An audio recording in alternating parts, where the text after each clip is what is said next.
That's what it's saying here. That blindness in part is happened to Israel until the fullness of the Gentiles be come in. Now there's a phrase that I rarely ever hear discussed in church.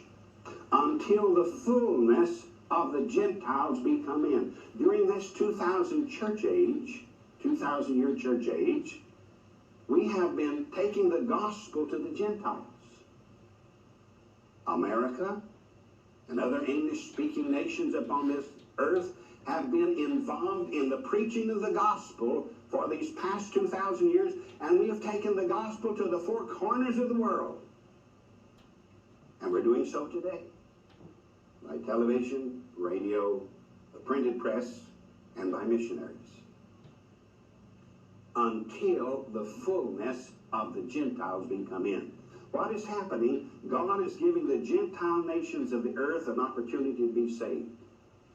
Then, when the last Gentile is saved, and only God knows who it will be, because God is sovereign, and because Habakkuk 2 tells us that the time has already been appointed for the rapture, then the rapture of the church will take place. And the church will be caught up. Then God will start dealing with Israel.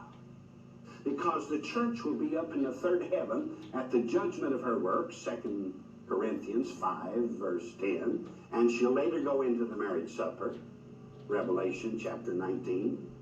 But down here on the earth, he's going to be dealing with Israel. And that's why Paul says here, he wants to show us a mystery, because blindness in part has happened to Israel until the fullness of the Gentiles be come in, and so all Israel shall be saved. The remnant of Israel that's up on the earth during the tribulation period, those who will not be slaughtered or martyred by the Antichrist, they will be saved physically.